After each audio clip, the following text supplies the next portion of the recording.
But the thing that I spend more of my time on is on the policy part of this whole thing. I mean, you guys both know this. You both work in law enforcement, different parts of the country, Texas and California. I'm not sure if those have exactly the same policies on all matters. Well, Texas is definitely better. Is it? I am. I'm going to let him have this one. Okay. Typically, I slam Texas pretty hard because of him, so I'm going to let him have it. They both have In-N-Out Burger, so I'm down for that. But who had it first? Thank you. We got Whataburger. What? Never. I'm not falling for it. I think the thing that's really interesting about all this stuff is that, like, the political environment, the policies that are instituted in these places really do have an impact directly on the way that law enforcement can operate, the way that communities operate, frankly, the way that technologies can be implemented into cities to help do good or not. And so I'm constantly thinking about both.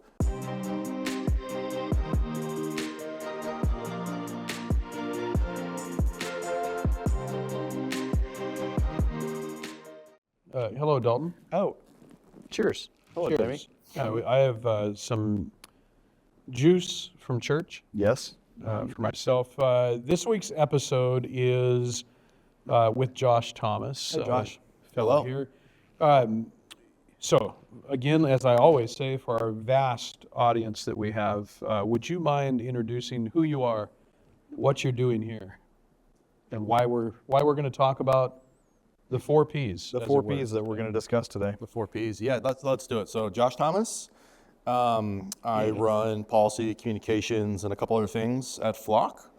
And for your 8 or 9 audience members, I want to make sure that they understand we that added some. the Two 4 of them work Ps. graveyards, so they're probably sleeping when this is out. But Wake up. The only way to wake up, I say, is with Pinot Noir. So the 4 Ps that we're going to talk about are products, people, and policy. Yep. And we're going to do it over Pinot Noir. Pinot. And so the idea, Very nice. I don't know how you want me to go into that, but like the 4, what do you want to talk about? The 3 Ps part of it? Why Well, those things matter? I mean, if I'm looking at this from a governmental perspective, a government employee perspective, people are more interesting to me than product. Product is definitely more interesting than policy. But arguably, policy is probably one of the most important because Right. we're talking about. Because it helps us hire the people Yeah. and use the product.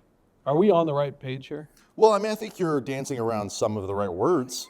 I'm not sure if the topics are quite on point. I mean, I think that, like, yeah, my point of view too, like, people's the most interesting thing. I think just in life, people are the most interesting thing. Yeah. But like, you know, at Flock, we build products. Right. And so like, we're constantly working to build new technology that can help people do their jobs better, more efficiently, faster, whatever it is. But the thing that I spend more of my time on is on the policy part of this whole thing. I mean, you guys both know this. You both work in law enforcement, different parts of the country, Texas and California. I'm not sure if those have exactly the same policies on all matters. Well, Texas is definitely better. Is it? I am. I'm going to let him have this one. Okay. Typically, I slam Texas pretty hard because of him, so I'm going to let him have it. They both have In-N-Out Burger, so I'm down for that. But who had it first? Thank you. We got Whataburger. What? Never. I'm not falling for it. I think the thing that's really interesting about all this stuff is that, like, the political environment, the policies that are instituted in these places really do have an impact directly on the way that law enforcement can operate, the way that communities operate, frankly, the way that technologies can be implemented into cities to help do good or not. And so I'm constantly thinking about both what are Flock's internal policies to safeguard that these technologies can be used effectively, but then also what policies are being enacted in cities and states and counties all around the country, and are those in line with what the people really want or need to help increase public safety? Yeah, let's talk about the first one because I want to hear about this. I'm sure everybody else does too. The internal policies that we have, you know, coming from law enforcement back when I was on that side of things, I found it very, very interesting that Flock had the 30-day retention, for example. Like, they were very, very overtly aware of the privacy implications of the technology that we had. So let's double click on that. Talk to. I remember talking to you about this. I Did don't you know if really? you remember this, but back when you were still a cop wearing the badge, and we talked about the 30-day retention policy, and Yeah. we actually got into a little bit of a debate about this, because you were saying, look, we need more data for longer periods of time for all these reasons to solve more crime. And I remember pushing back at the time, not because your city needed less, or it wasn't about the specifics of Fort Worth or anything else. It was about this idea more broadly that there are implications when you use technology for long periods of time, when you have a lot of data over long periods of time that implicate the Fourth Amendment. That's part of the Constitution, Jamie. I'm not sure if you're. Yeah, you know what that is? What is y'all don't have in It's a California. really old. It's a really old. There's a lot of Supreme Court case law, and this is gonna get really nerdy, and I'll try to keep it less wonky. But a lot of Supreme Court case law that talks about, GPS trackers over long periods of time, and does that violate your right to privacy? There's things about like wiretapping laws. There's all these things that are in the world that the Supreme Court has already ruled on. And so this idea of having a limited amount of time of having access to the data that law enforcement needed to go solve the crime and not any longer actually protects the viability of having this technology in the long term. So from the beginning of Flock, we were really thoughtful about what is that balance? And to be clear, like 30 days was not like some textbook formulaic number that came out of some academic research. It was honestly a little arbitrary. It was like, let's do it about a month and let's see if that works. Because the thought process was, if law enforcement isn't going to solve a crime in the first 30 days, they're probably going to move on to the next case. The volume of calls that are coming in is so vast that if they aren't going to get to it right away, because there's enough solvability to get to it, it's going to be hard to do it in day 40 or day 70 or whatever it is. And so that felt like a great number to start with, was like, let's start at 30 days. And now it's become kind of like this national standard, but it all revolved around that similar idea of what is the right amount of time to ensure that law enforcement have the tools and the data they need to do their job, but not longer that it makes people start to feel uncomfortable with the amount of data that's out in the world. So something that I talk about quite often is changing paradigms, right? Changing traditional norms of policing. Paradigms, bit the P. Correct. So we're going to talk about all the P's. So I talk about paradigm changes and change to the traditional norm or the model of policing, right? Yeah. And so I'll admit, when we were transitioning to Flock at RPD, I thought 30 days, that is nonsense. I mean, I went on about it, right? It almost kept us from getting on board with the solution because we couldn't get our minds around what we currently had at the time, right? Which was almost this unfettered retention to be able to draw upon that during any type of investigation. So what we had to do was change what we did with policing to ensure that we leverage that data within that period of time, right? And so was there thought in that internally at Flock as well that, hey, this is what we're going to do, right? And agencies inherently will alter the way that they, police, investigate, et cetera. Was that part of that? 100%. I mean, I think that part of the original philosophy here was there are so many crimes that are happening in the world, and law enforcement is asked to respond to all of them. It doesn't matter if it is somebody threw a rock through my window or some incredibly violent incident. They're going to probably prioritize somehow, and it's probably going to be the violent crimes going to be first. But when all is said and done, like there has to be enough information to make it solvable. And if you don't have enough evidence to solve the crime, like you're just not going to be able to prioritize it. And so it'll get assigned to somebody. They'll do what they can to investigate.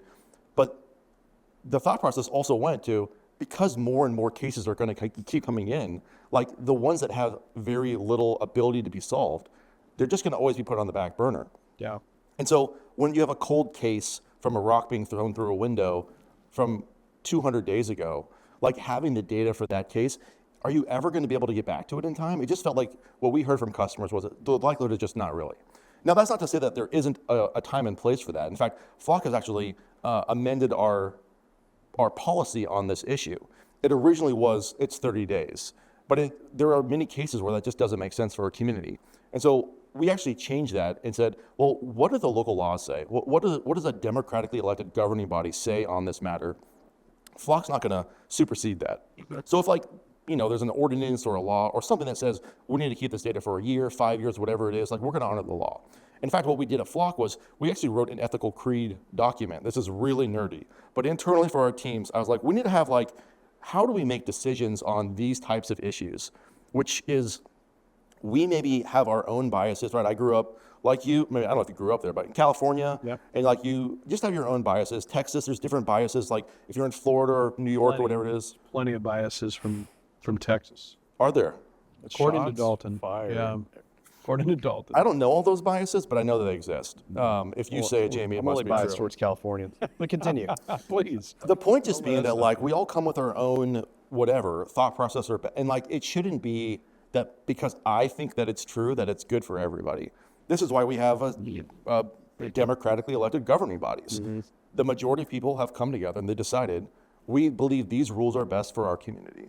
And so Flock honors that. And that's like our new ethos now is if it's best for Elk Grove to operate a certain way, great. Yeah. If it's different in El Paso, great. Like those communities should be allowed to enact the laws that they think are best. Yeah. Yeah. So, obviously we're talking about license plate reader data. Yeah. Because that's really the foundation of what Flock started with. But obviously now we're in a whole lot of other things. So, where does that fit in? The different types and the different capabilities that we have product-wise into the general policies that we have as a company. So first and foremost, I think it's important to establish that I am not a lawyer. So we hired like an incredibly smart lawyer on our team who runs our policy. And we get people like that who then go and study all these laws. And they're reading like the deep research on, all right, let's learn about audio, gunshot detection, wiretapping laws. And those things are all important and relevant when you're thinking about microphones that are set up in cities to listen for certain signals, right? So we have to know all of that stuff. And then again, not just what does the Constitution say, what does Supreme Court case law say, what does the local ordinance say? We're taking in all those inputs before we establish what our policy recommendations are going to be for cities. Now, at the end of the day, like I just said, our mentality still is, what does the city, the county, the state do? What do they say is best? We don't push a specific policy on them. We just recommend these are the things that are going to help you ensure you can use these tools to the best of your ability to solve crime and not to do other things. And so that's how we kind of build all our policies around gunshot detection devices, or when it comes to drones and aviation policy. Man, there's a whole wild, wild west on all of this stuff because there aren't that many drones that are flying around the world. And so to understand like where are the curtails of your property line? What can you see visually when you're flying over a space? If you're on a service call, what are you allowed to do? There's case law like Beautiful Struggle out of Maryland, where we're trying to understand like, okay, well, the implications of general surveillance versus responding to an incident in real time. There's a lot of stuff that we have to take as inputs, and then we build what we think is the best recommended policy. Then we talk to our customers and say, how do you want to operate in your city? Just ensure that you have usage policies and you know this stuff so you're making informed decisions. It's interesting for me in the sense that makes sense. Like if I'm from agency A, right? Yeah. I'm thinking, oh, good, Flock knows what we need, right? As far as the legalities of what we can, can't do, et cetera. And if you just think about that in a broad perspective, that's a lot in this country. That's right. For Flock to keep track of, et cetera. How do we do that effectively? Yeah. Here. It's a real challenge. And the challenge actually comes up every single year because, like right now, we are in the middle of a legislative session. And all 50 states have different calendar dates of their legislative sessions. So each state is introducing bills on all these different topics. So we have software that helps scrape it so we understand like what are all the bills that are out there, what's the language that's in them. And that policy person who I said earlier, she has read over 800 bills this calendar year so far, and just trying to understand what are the implications of this on Flock technology. I've never read 800 pages in my life, especially college. I thought comic books you were into, no? Yeah, no, well, I don't But he count those doesn't as- read them. So yeah, I mean, part of it is like we have software that helps us understand and scrape it so we can see it all, but then we have really smart people who read and digest it all. And then like we go and assess where are things that are harmful to our customers. And that's what we are trying to really look for in the policy realm is are there bills that are being introduced, oftentimes, frankly, with good intentions. Like I was in Indiana earlier this week meeting with some legislators who are introducing some bills with good intention. But some of the language that they use in it particularly would have harmed what law enforcement is trying to do in the state. Not because they wanted to, they just happened to not think of that use case. Yeah. And so we go meet with them and help explain like, look, this use case actually might harm the law enforcement that you want to support. And then they go and try to amend some language and goes through committee hearings and all the things. But yeah, so we are trying to keep track of literally hundreds and hundreds of bills every year around the country, and it changes. It's dynamic. Man, educating legislators on how this stuff actually works sounds like a full-time job all by itself for Don't get me a started on lot this. of people. Don't give me this gets me feisty because there are some places where ideology has really taken over actually what's good for people. Yeah. Go ahead. So back when I was with my department, we had people in city council that were very, very openly against technology. Yeah. And my counter to that was I reached out to them and I invited them. I was very, very, come over here and I want to explain everything that we do. I want you to see it with your eyes. And what I started realizing was it was an education thing. That's right. You know, once they saw how we were actually using these tools, they actually kind of become a proponent of it. They're like, okay, I get it now. Thank you for educating me. And Yeah, I think that there's a balance though, right? In the sense that there's a reason why people have whatever word you want to use synonymous with fear. They have a fear of whatever, technology, surveillance, Big Brother, whatever it might be, right? Sure. So there's this balance of where is that line? Where does that line actually rest? And then where does Flock fall on that line as far as what we push out product-wise? And where do the police fall on that line as far as how they utilize our products in an ethical way, et cetera? So on one hand, I understand the fear, right? Where I don't understand is when you talk about the ideology kind of superseding the logic sometimes on certain things. It's like there's a point where you have to understand that what you're arguing for hasn't actually happened yet. Well, so Right. 100% that's true. I think it actually goes back to how we kind of started this conversation about how people are really interesting. One of the things that we did at Flock several years ago is we launched our city council team.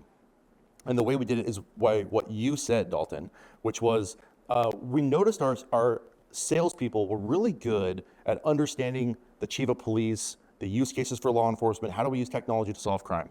What they were not so good at is understanding the people who are the elected officials who have very different motivations. Right? Sometimes their motivations are they got elected for a specific purpose, and that was because they campaigned on this idea that they are going to protect certain groups of people or whatever it might be, right? And they're humans. They're people who have incentives, and their incentive is to work with the people who got them elected to support their needs. And those might not always be fully compatible with what maybe law enforcement is trying to achieve in those moments, which is a crazy thing to say out loud because like that's law enforcement's job is to protect the public and enforce the laws that they all enacted. But it's very easy when there are some communities who have maybe histories of whatever it may be, right? Or there's distrust or mistrust or whatever it is. And so what we learned is, okay, let's go meet with those people. I mean, I'm sure you guys have heard this old adage before, which somebody gets in front of a dais and says, if you're not doing anything wrong, you should have nothing to worry about. Mm-hmm. And it's a very easy way to try to assuage somebody's concerns, but really what it can come across as is dismissive. It's coming across as your concerns are not valid. If you're not doing wrong, you should have nothing to worry about. Don't worry about it. And instead, what we try to encourage our customers to do is go the opposite way and say, actually, I hear your concerns.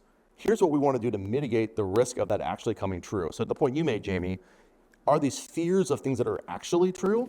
I don't know. But let me tell you what we're going to do to address the concern that you have and try to mitigate the risk of that. And Dalton, I think we did exactly what you said, which is come and see it for yourself. Come experience it. I'll tell you, when I first went on a ride along, that really changed my perspective of like, how are law enforcement interacting with police in the real world? What do they actually deal with? Yep. Like they show up to a scene and they don't know hardly anything that's going to happen.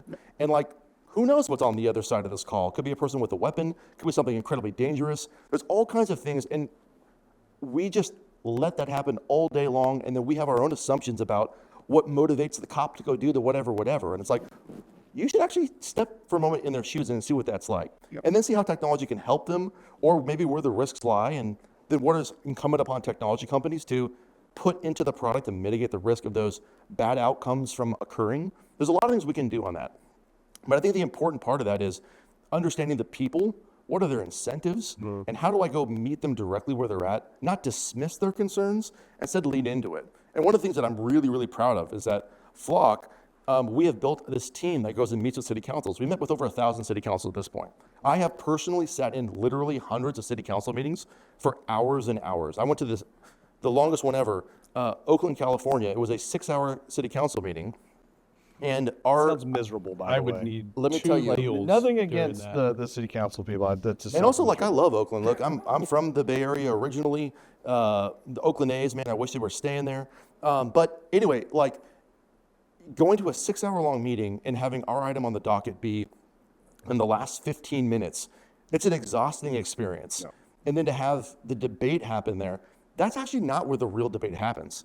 The real debate happened weeks earlier when me and my team went and met with the individual council members and were explaining, how does the technology work? We went with the chief of police and said, how do we explain to the council members what is actually going to happen with this? Let's go under the hood, show the policies, show the products, all the things. And I think that's like really what the magic is here. Is the key is we have to meet people where they're at and try to explain to them, not dismiss away their concerns, but instead say, let me hear you and let me see what we can do to address that. And when people operate in good faith, I think really good things can happen. But unfortunately, as we all know, there aren't always people operating in good faith on these issues. Yeah. Yeah. Yeah, I think it's safe to say that perception drives fear, but education changes perception. Man, you should be on LinkedIn as an profound influencer there, or yeah. on Instagram. Like, have You you all written right? this down? Shut up. Is it the wine? It's the Pinot talking. I agree completely. So, I mean, so going back to a product standpoint, Yeah. How much?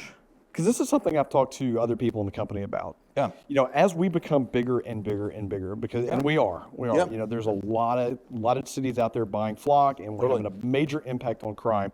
But naturally, as that occurs, perception is going to go up about the negative implications of flock and what they're doing. So, how much of that is flock's responsibility versus our customers' responsibility to educate the people that are out there in society about what we are actually doing and how these things actually work? So I think it's incumbent upon both parties.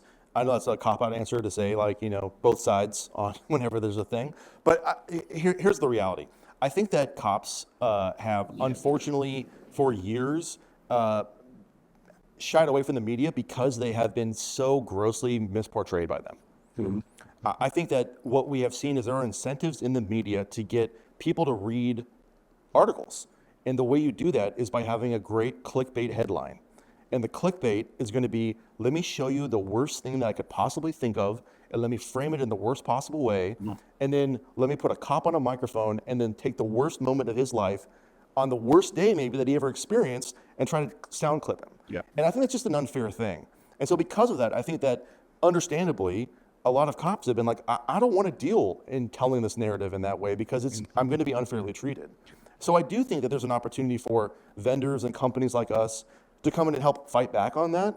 I mean, we built a PR motion at Flock where we want to go engage the media. We respond to every real journalist who comes our way. They're not all real journalists, but the people who are actual journalists, we go engage them and we talk to them. We've given literally thousands of interviews. We get about 200 news coverages every week at Flock. I want the people in the world to know what we're doing, why we're doing it, who we're trying to serve, and challenge us. Bring us real hard questions. I'm willing to answer those. But I do think that like it is incumbent upon our customers, police, law enforcement, to tell their stories. Luckily, we live in this world today where it's easier than ever. We have two guys who never should be on a podcast who have their own podcast. Yeah, 100%. And they're here could not be today stated more eloquently. going directly to share their points of view and ask people their questions, right? Their direct questions about how the world should operate. I think it's easier than ever for more people. There are people all over the country who are going direct and saying, let me tell you my story from my perspective. Now, I'm still in support of journalism. I think that good journalism matters, and we need transparency in the world. We need people asking hard questions, right? We did a product launch earlier, and we opened the Q&A, and there's some questions in there that I'm like, I would rather us not have to answer these questions. It would be easier for us if we didn't have to answer these. But I think it's important for everybody to be able to ask those questions. At the end of the day, though, I do think it's important for us to tell our own story, and I think it's important for customers to do it too. Yeah, it's when I think about Fourth Amendment in general, right? And I think something that I hope that law enforcement agencies, small to large, really grasp the concept of as LPR becomes more and more prolific around the country. The fact that we're able to use it for what we do today. We can use it to find your missing elderly dementia patient that happens to be driving, right? We can use it to find the homicide suspect, the stolen car, et cetera. But the important piece of that is we don't have to obtain a warrant first in order to get that. And anybody who's ever had to get a warrant understands that's no fast process most of the time, right? Even if you even if it's not warrant-based, if it's subpoena-based, you still have to attest that I'm going to follow this up. And so you may dissuade some agencies from doing that, right? That's right. So with all that said, Yeah. we as Flock really are protective of, one, the Fourth Amendment, Yes. but two, our ability to work within that language appropriately. That's right. So that agencies don't have to go to a warrant-based query, right? I imagine other vendors do the same thing. I imagine they do, right? I actually don't know, but any good tech partner should have that on their radar as something they fight for, both for the Fourth Amendment, but also to work within it. I agree completely. I mean, I think that there are people in the world who want you to get a warrant before you do anything. And I think in my opinion, it's a gross interpretation of the way the Fourth Amendment was intended to be applied. I do think that there is a time and place to go get a warrant. In my point of view, which I think is more broadly what Flock's point of view is, if it is publicly available plain view data that is observable by all of us in our eyeballs, like that is not a warrantless search. Yeah. How could it be? I can see it. You could see it. We're just making it easier to find the thing that is plain view publicly available data. Now, if that's not true, and you are going beyond that line, or you go to other places where you are mixing in significant volumes of data over significant periods. There's this idea of Mosaic theory, which is like one individual tile. Dalton, you're an art guy. In a big piece of mosaic art, right? A tile doesn't tell you anything about the picture, but if you take a step back and you see the entire set of tiles, you see a mosaic, that's the whole art piece. There's this theory that says if you get enough pieces of data into the system, you can cross this threshold, this line of what becomes an unreasonable search that you need a warrant for. That makes sense to me. So in our point of view, that's why data retention limits, what type of data you collect, who can have access to it, what can they do with that data, those things all really matter. And that's why we have a policy team at Flock to ensure that we are taking that stuff seriously. They are literally reviewing, like you said, hundreds of laws, as well as all of our products. We do an evaluation of them to see, are we getting near that line? Are we crossing that line? If we get even near it, what do we do to mitigate the risk of that? What are the product decisions we should make? How do we separate certain pieces of the product? What data sets do we need to be thoughtful about? There's a lot of things we can do differently. So I agree with you. I don't know if other vendors do it too, but I would encourage every vendor who's out in the space to look in the mirror and do one of these product policy evaluations, which is to ask these questions specifically.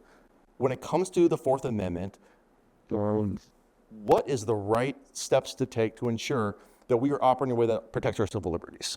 You know, for somebody that claimed he wasn't a lawyer at the very start of this, Very he sure lawyer does speaky. sound like a lawyer a lot, Yeah, doesn't he? it sounds- ChatGPT, baby. He's got his phone right here, and he's just like, what am I going to answer? Let me say this word. Make it to where I sound like a lawyer. Some rapid fire questions Hit for us. you. I'm going to go Salida or Atlanta. Yes, I am from Salida, California originally. That's how we pronounce it. I know that technically it's Salida. Yeah. But no, everybody there says Salida. Population 4,000. I actually don't live in the city of Atlanta, so I Fair. would say Salida. Yeah. There you go. Shout out to the 3,999 remaining Salidans. Yeah, those Salidians. Yeah, it's good. Red wine or white wine? It depends on the meal I'm eating it with. But See. on a podcast, I would always say red. So you can see it better. It's good. Look, I'm drinking white wine. I was. Thanks for being on this with us. You know, when Dalton pitched this, hey, I want to talk policy, I actually called in sick. And so, He wasn't originally going to be here. I'm Yeah. glad you were, though. yeah, me too. I learned nobody some ever. things. Yeah, it's good. Thank you. Appreciate you guys. Yeah, this was Thanks. fun. Thanks for being coming on. out, Josh. We'll see the dozens of listeners slash Like, viewers next subscribe. week. Yeah. What else Oh, do you yeah, do? yeah. Share. Call to action. Smash that like Are you button. guys on marketing? What's the? Do you know how to do this? I'm not good at marketing. Yeah. Send this to your friends. We That's want everyone to probably listen to why it. nobody knows that it's on. Yeah. So Yeah. we should market this. We probably should. Yeah. See you next week. Thanks, y'all.